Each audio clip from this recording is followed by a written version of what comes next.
Forget everything you think you know about budget builds. Today, I'm going to show you exactly what a good budget build looks like and why you might not be able to save as much money as you think. What's up, everybody? It's the Don with the DonTech, and follow me on this journey as we go through on Amazon and PC Parts Picker and find a budget build that is fit for the DonTech. Now, if you may know, I have been in the computer repair field for well almost 20 years. I was going to say well over 20 years, but that's not accurate.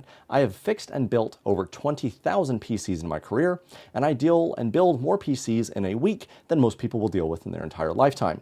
So I have seen the parts that fail, and I've seen the parts that last. So I've had a lot of questions on what it takes to build a PC, but within a budget. And I'm gonna see what we can do, and we're gonna shop for the DonTech's PC build that is on a budget. I'm gonna try to get the price as low as possible. So right now, let me know if you think it's gonna be under 1,000 or over 1,000, because I've got some ideas, but we'll see where we end up. When it comes to building a budget PC, that's a misnomer.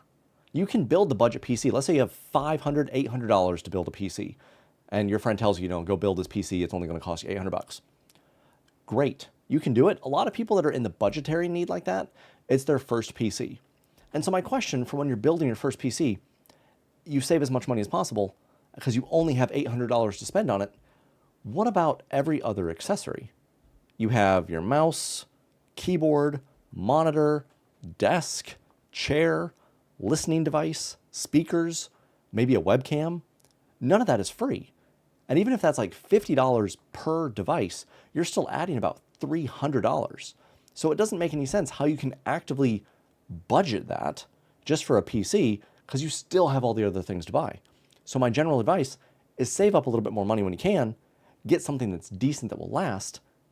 It'll go a lot longer of a way. So a throwback to my first PC build guide was I really was focusing on needs, brand, power requirements, compatibility, and future proofing. And we're going to go through whether or not those things still can really apply in a budget build, but a lot of those things still really apply in any PC that you would actually build, but there's some changes that we need to make when we're going on a budget. We're still going to be sticking with our general needs, which is going to be a gaming PC, but also content creation PC. Budget builds are different because you don't necessarily need to focus as much on the power, and you don't need to focus as much on how much performance you can get out of that system, but we still need to focus on the compatibility of everything to be cohesive together, as well as the brand requirements. That is something that is not going to change, is going to be the brands. And what that's really going to mean is that instead of getting 96 gigs of RAM like I got in my first system, I'm going to go with a lower 32 gigs of RAM. But as you'll see, we're going to stick with something that's actually going to be the same brand and same type, which I'm talking about the Corsair Dominator RAM or the G.Skill Trident Z RAM. Still going to be sticking with that ilk of RAM. So we're not going to change a lot of quality because that is something that we still want to have. Even if it's a budget build, you still needed to have a good layer of quality. So when it comes to budget shopping, brand also matters a lot. We can go in here and we can sort by motherboard and we can find the cheapest one imaginable, but it's not going to really fit our needs with what we want to do. So as always, every single board that I will ever build with, period, has been ASUS. And I guess we can just search on here for the motherboards. We're going to find an ASUS motherboard that's going to fit the Intel chipset, because I know that the Intel chipset is going to be budget friendly with some of their i5 and Core 5 processors. The prices may also come down quite substantially, and they just have that reliability on their side. So that's really why we're going to be sticking with that for these two components. Bestsellers and reviews on that sort of stuff, reviews have lost a lot of their charm throughout the years with these things. So it's one of those things that you can't really trust it anymore. I mean, people don't know how to build these things really at all. So we're going to be going with, let's see, an ASUS board, but I want to get something that's going to be on the Intel variant, but also cheap, inexpensive more so. And I know that I've done a couple of builds with the Tough Gaming ASUS one, and that has been a fantastic board, but that might be a little bit more expensive than what we're going for today. Oh geez, this price went up like crazy, $265? Because that used to be that was like $195, I think, a little bit ago. So that's that's difficult to be a budget build, but if we can get something that's a little bit cheaper, like this Prime board might be fine for $180, because we also want to go for a full ATX board. We don't want to get a micro or anything like that. Generally speaking, I would not build with a board as inexpensive as this one, just for various different reasons, but we're going for a budget build in and of itself. And so the budget does have to fit the criteria of fulfilling my brand needs. And motherboard is a structural piece of your computer that you can't just go on the wayside and be like, well, I want to get a $70 board. It's not going to last. It's just not. I mean, you might get lucky with one, but why take the chances, you know? We're not trying to build it as cheaply as possible. We're trying to build a sensible budget PC that will actually last you a decent period of time and be something that's, you know, going to serve you well for everything you'd want to do. Sticking with Wi-Fi is also nice as well because you don't know if you're going to be able to be wired. I'd recommend being wired if you can, but obviously that's not always the case. This one's got plenty of USB on the back, USB-C, but you're not going to get a lot of the fancy features at all with this system, but that's okay because we're going for that budget tangible build. So this one here, we're going to go and sit with that for now and add that one to the cart. And then we're going to go with the Core Series processors. I think this would be a fine board to get for the budgetary sense of things. I have used a few of these, but just because they're so new, it's one of those things I don't have experience to know how long they will generally last. Shouldn't have any problems with them lasting a long time, but you don't want to find out the hard way. But if you protect it electrically, it should be a lot better for you. But this will be the board that we're going to sit with. Let me see if I can find a runner-up for second place. So that's $180 for the tough gaming, but you got a $5 difference between these two boards. Comparatively speaking, the tough series is going to have more for you. It does have higher power phases, and it probably has more features, more stuff with RAM, more robust heat sinks throughout. So given all of that, we're gonna scratch that one. We're gonna go for this board itself. The additional $5 will be worth it in the long run. Because again, we're not trying to buy as cheap as possible. We're not trying to build as cheap as possible. We're trying to build something that's sensible and can make sense. We're gonna see what's available on the processor side of things here. I mean, that's a great price for that processor right there. And so with that, we're going to pair it with this $179 processor from Intel. So the two components that we have so far in the cart come up to $364. That's just how it is. That's foundational, but that's not too bad. So we're sticking with that Core Ultra 5. It's got the 10 cores. I mean, you can find something that might be on the AMD side equivalent that is better performing and faster, but we're sticking with the Intel side here because that's something that I've got that reliability with. Because even though we're doing a budget build, it's a budget build the thedontech style. We're going to search up a couple of different cases here. We're going to search up a Corsair case. We're going to search up a ASUS case. We're going to source up a Leon Lee case. Granted, Leon Lee is not going to be necessarily on the budget side. They're probably going to be too expensive. And then a Fantex case. These are going to be the 4 manufacturers we're going to be looking up today for these cases. I've built with them. I know their quality. I know their reliability. I know the way that they promote the heat and everything like that and the airflow. I have built many times with that Corsair 4000D case. It's a pretty good case. It comes with the fans that you need, and it can definitely move all the air and be roomy enough for a first-time builder. And I think you can get one with or without tempered glass. So Corsair case, definitely on the market. ASUS case, it's going to be a matter of some other budgetary-centric things. I think the case, we can get away with something that is less than $100 or $100 or less. For the budget needs, as long as it has the fans and the cooling and proper architecture, it will do everything that we need it to do. And I don't want to do the whole sort by low, but that might need to be what we do on the case side of things. And then same with Leon Lee, they're known for having really good quality and structure, but they might not have anything that fits the budgetary need. You know, this one right here is $82, but I don't think that's necessarily going to be what we'd want to go for, because we also don't want to experiment with something that's really weird. We want to actually get something that's, you know, going to serve us well. And here is where we can actually save some of the most money in the case, because you can't save a lot of money in some of the other components. I've not built with this case yet. Oh, and this is a micro ATX only, so we don't want to worry about that. Then this one is probably going to be a pretty bare bones, easy enough situation where we're just going to find this Corsair 4000D case. I just want to verify that it has everything that we would need, and if this comes with fans, because if it comes with fans, then it will actually save you some money in... Shush.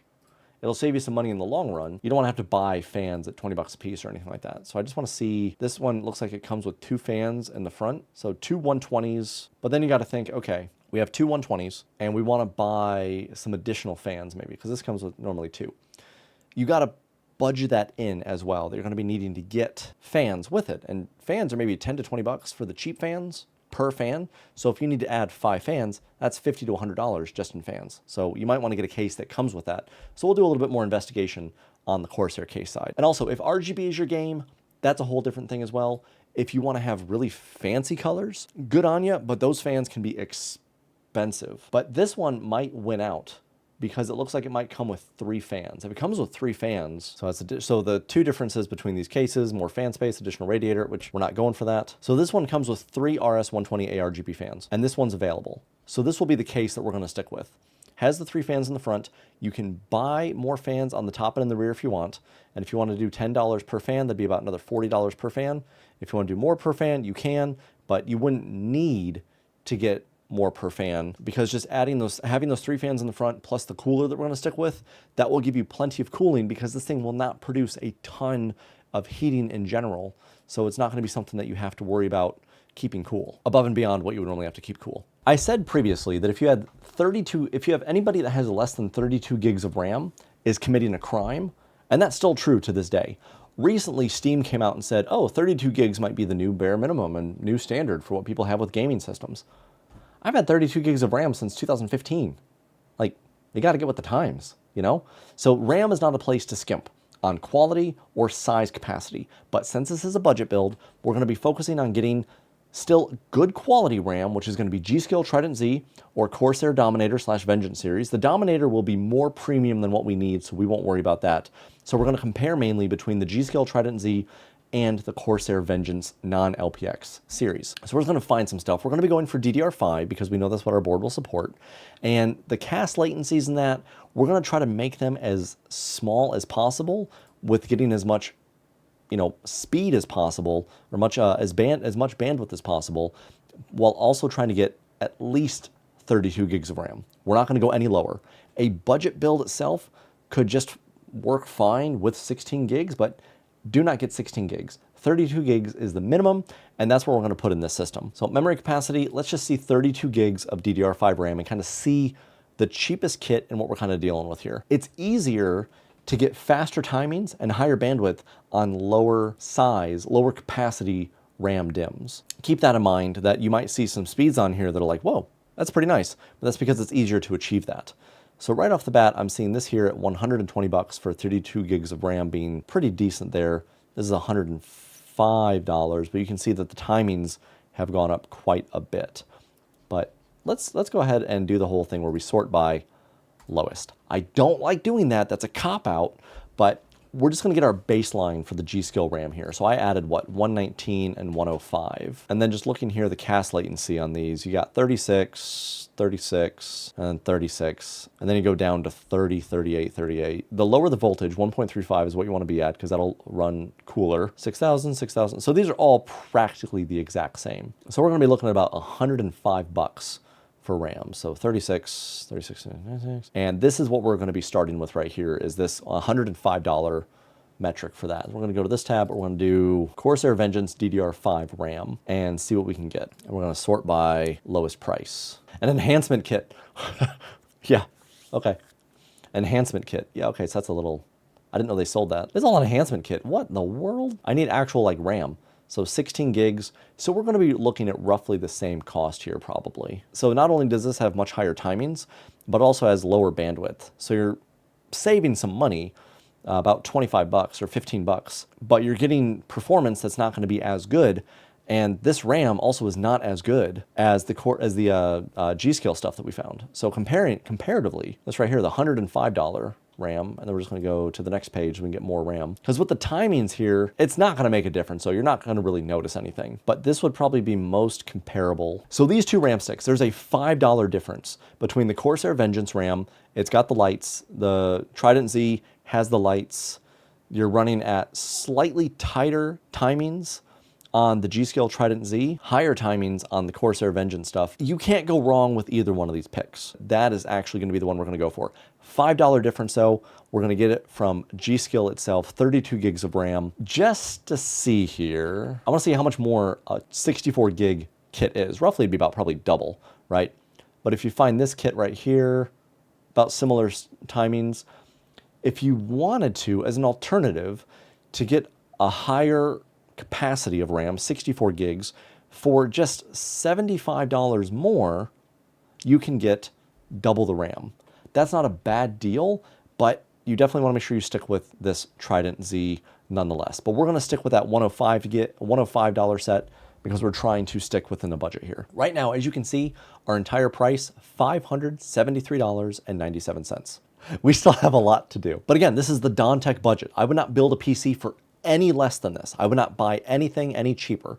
So if this is something that is up your alley, great. If not, I don't know, go buy something else that's gonna wreck in a while. So then when it comes to picking a storage device, we're going on a budget, but we cannot skimp on the brand. Samsung is the only drive I would ever use and ever recommend inside of a computer.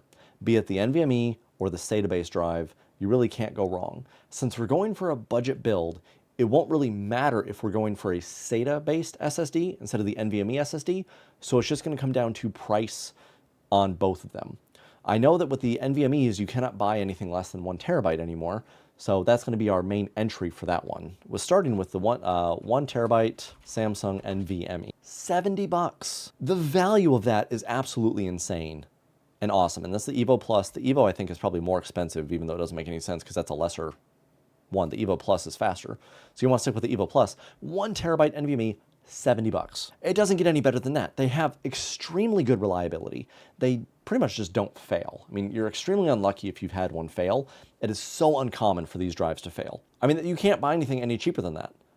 70 bucks for a 1 terabyte. Let's just say you had to load every single game on your drive and you just want to buy a 2 terabyte Seagate Barracuda. 65 bucks. $5 savings for not only are you getting everything worse in general because you're getting a mechanical drive, you're getting worse quality in every single way. No brainer right there. But just to compare, we're going to also search the Samsung 870 EVOs. A 1 terabyte EVO, SATA-based, I don't know how you say it, is going to be 90 bucks. If you had to save money, you could save $15 here and get a 500 gig SATA-based SSD, but I wouldn't recommend it. Save the extra money up, get the $15 more, buy the better drive. And if you had the extra cash and you want to go for a 2 terabyte, but even still, I think this one's 2 terabyte is even cheaper. $130 for a 2 terabyte. That's great. So I would definitely recommend the 1 terabyte Samsung NVMe SSD. That was an easy part of that video, because when it comes to budget shopping, again, you're not going for as cheap as possible. You want it to be something that can actually serve you well and last. If you want to build a new PC and you only want it to last for 2 years, fine. Buy the cheapest ones. Buy some Silicon Power SSD or something like that. Have at it, you know? But it's not going to serve you well. As long as you get a decent air cooler, you'll be okay with an air cooler. You really will. It won't be a problem. This is our baseline. It will not go more expensive than $90. If you want to have a all-in-one cooler, but again, we're going budget build here, so we want it to be as cheap as possible. This cooler is a little overkill for the Core 5 Ultra that we do have, but the benefits of an all-in-one cooler over a liquid cooler is it comes with the 3 fans.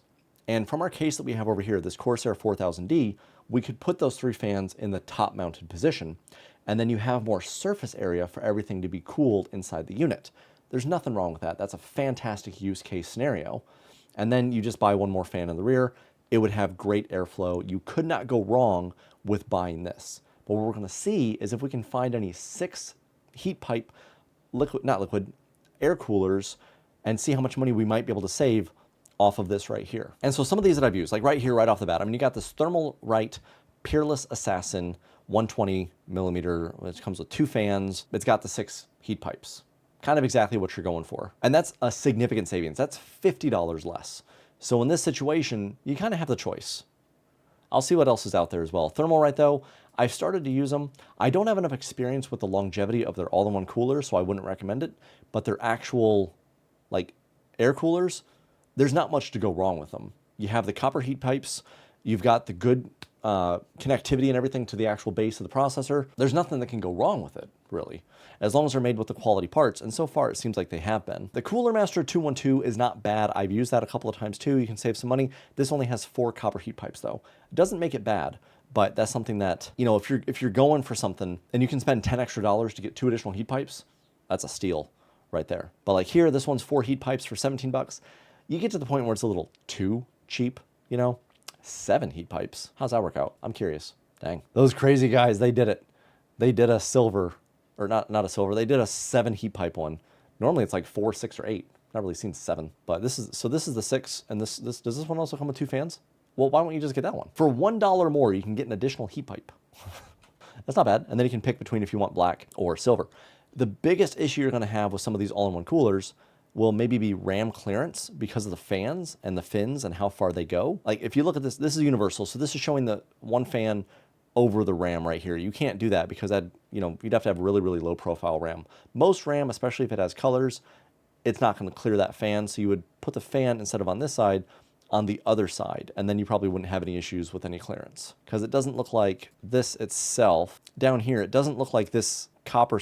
This does go over one of the RAMs, but you can see that it's like got an etch out here, so that shouldn't interfere with any of the RAM. But for this build, we're only buying 2 RAM sticks. So here, you would actually just use these gray slots. So if you're using the gray slots, you wouldn't have to worry about that, and you wouldn't have to worry about clearance on that one. So that's a pretty daggone good deal. I'd recommend something like that. 7 heat pipes, $35. I think that's a winner, though, right there. Okay, y'all. We're at $680 without a power supply and without a graphics card. Oh gosh. I think I want to go a little bit out of order and get the power supply first and then the graphics card just to kind of see how much wiggle room we have. Because graphics card, you're going on a budget, you can kind of pick whatever you want to pick. All right, so then what we're going to go for is power supply. We're going to stick between an ASUS power supply and a Corsair power supply. All right, when it comes to power supply, that is also a big make or break. You buy the wrong power supply and you get hit with an electrical event, it can completely subvert anything on the power supply and go right to the components, killing your components. So we don't want to skip on this either, but that just might mean we're not going to get as many watts as we would normally get. Still sticking with ASUS or Corsair as the primary brands, we're going to do a compare and contrast on them. They must, for me, be fully modular because they make those components with more structure, more quality, and they also have to be at least gold rated. Anything less than that is going to give you problems. Doesn't matter the manufacturer. We're going to try to keep it kind of cheap if we can, but some of these things you just cannot hit with a budget build. So sticking with ASUS first, they're a little bit more on the premium side, so they might already just be out of the budget in and of itself. So gold 850, I want to see what they offer here. 750 currently unavailable. 110 is kind of the intro here. They only have an 8-year warranty though. I really don't like to see anything less than 10 years for their warranties itself. Power supplies are something that, it's amazing, the amount of misinformation that's out there on the power supply. Good power supplies will soak up the hit. Bad power supplies goes right to your components every single time. I see it all the time. I was talking EVGA as well. EVGA gold rated power supplies happens constantly. But what do I not see it on? Corsairs and ASUS. Those power supplies may take a hit, they may die, but trust me, the power supply dying is way better than your motherboard dying, your processor dying, your graphics card dying, or all of them dying. Like I said, ASUS is definitely more of a premium product though, so it's going to be difficult to get that in the actual budget build itself. But 110 is that, and the RMs are also the better series for the Corsair. The HX is more premium, the CX is not as premium. So, and then SF, that's for small form factor. We don't need to worry about that. There are going to be a couple of different features on the older power supplies that aren't necessarily in the newer power supplies. And that's going to be the certain ATX connectivity and everything. But the graphics cards come with adapters, so it's not really that big of a deal. And you don't want to get renewed. Do not buy renewed. Yep, see that right there? Renewed? Nope, no, nope, no, nope. Never get a renewed. Must be brand spanking new. Let's see, do they have the 650 watt? Which is really going to be dependent on the graphics card itself that you get, if you can even feasibly get a 650 watt. 650 is even more expensive than the 750. 850 might be a little bit more because this is kind of dependent on what you need to get based on your things. I mean, non-modular is not terrible, but that's usually saved for the lesser ones, like the CX series from Corsair, which right here, where's the CX? 650 watt, non-modular, $70. But the problem with that, the CX series, I don't think they come with as long of a warranty. I know the other ones have a 10-year warranty on them. I haven't used a CX power supply in a really long time because I just flat out don't recommend them. But this one should have 10-year warranty. That's something that you should be promoting like crazy, like 10-year warranty, but I don't see any. Nothing? You're not going to say the warranty? Bruh. Now, why does Corsair want to make me look like a fool and change it so they're now doing backed by a 7-year warranty? Maybe that's just these RMs, because they used to be 10 years. The fact that they don't want to do 7 years is so that makes this ASUS one a little bit better because it's 8-year warranty. We'll be going with this $100 750 watt power supply. I could consider nothing less than that to protect the components. As it stands right now, $780 for all but one component for the thedontech's budget build. Honestly, this is not a bad system overall. when you look at it. It's got a good foundation of a board, great processor, the good case that'll get us where we need to be, 32 gigs of RAM, which is the minimum, beautiful 1 terabyte NVMe SSD, amazingly powerful 7 copper heat pipe cooler, and then the Corsair power supply. We are not sacrificing anything here. A little bit of the performance, but nothing on the quality, which is what we wanted. So this will be the fun part. Our final piece is going to be the actual graphics card itself on this budget build. So we're going to go with a Nvidia GPU. We're going to kind of see what's there. My brand of choice is still going to be ASUS, but when we're going for budgetary needs, it also does depend on what is available. I don't recommend buying used at all, if you can afford it. But your graphics card is going to be mainly dependent on how well you want to perform. But keep in mind that because of the RAM amount that we have and the processor amount that we have, high refresh rate gaming at a really high degree is going to pretty much be out of the equation. You might be able to push it to, maybe 120 hertz, depending on how you tweak the settings, but you're going to start to run into some bottlenecks. But again, this is a budget build. This is not a high performance build. So we should be okay with that. Right off the bat, seeing a 3060 12 gigs at 280 bucks, pretty good. I'd prefer it to be ASUS though. We're going to keep that in a tab. 3050 will be too low. 5060 Ti might be too much because that's going to boost us. That's going to be the most expensive component by a long shot. But usually the graphics card will be the most expensive component. We're going to do the whole thing where we sort by lowest. But let's try to get like actual graphics card here. Yeah, clearly it gets us some really good stuff here. Let's see. We want to avoid. Can I do a thing that's like new only so I don't have to worry about looking if they're renewed or not? No? Cool. Okay, fine. We're going to avoid renewed, like said. But this is where the rest of your budget can really shine, depending on how much money you have left. Because there's no real wrong answer here when it comes to the graphics card. You can go on the Radeon variant if you want to, but I'm going for longevity. That's the biggest thing. So I can trust what I can trust and what I've used and what I have not had to replace consistently. But already right off the bat, we're getting to pretty expensive things here. This MSI one for 280 might be the best bet for what you're going for. 12 gigs of RAM, it's a 3060. It's pretty decent on the slot size. It's not going to create too much heat. Might have everything we need. And even the closest equivalent on the ASUS side that's not renewed, we're already past 300 bucks. A 5060. I mean, some of these, if you want to go with something renewed, get a 3060 Ti or get something earlier that was renewed, you can definitely do that. You're only going to have like a 30 or 90 day warranty on it, so that can definitely be a problem. And then the 3060 is more expensive than the 5060, but it's got more RAM. But 3070, but again, renewed, you're going to find a lot of that stuff that's going to just be on that renewed side there. Yeah, Nvidia is so stingy with their VRAM, man. I mean, 8 gig cards, that kind of comes down to what is your card, what do you want it to have? That will determine how much money you have to spend on a graphics card. But I could tell you that either of these that I've picked, this ASUS one or this MSI one right here, would be able to serve my needs perfectly fine with anything that I would personally be doing, most likely. All right, so we got the 5070 here. I wouldn't go if you're trying to get into it, like if I had to buy a brand new card for my system, I'd probably go with a 5070 or a 5070 Ti. But that's a hard pill to swallow right there at that price range. So just kind of sticking with this. This is a pretty happy medium where it's a 5060, so it's current, 300 bucks. That's a fine cost for a graphics card. My first ever PC that I built was a $300 graphics card. So there's nothing wrong with that. Now, whether or not this is going to be equivalent to the AMD stuff, let's see what they got on the AMD side for roughly the same cost. What's the AMD equivalent? So it's the RX 9060 XT. Let's go with 16 gigs of RAM. So you're talking about another 140 bucks more for something that's equivalent on the AMD side, as according to Google there. I wouldn't recommend that. I would recommend this 5060 then, not the 3060. If you want to go a little bit higher, the 5060 Ti, definitely one of those two. So every component that we can think of for this budget PC build is now in the cart.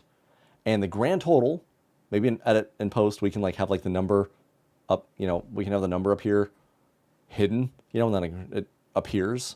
There's notes for me or delete when we edit this video.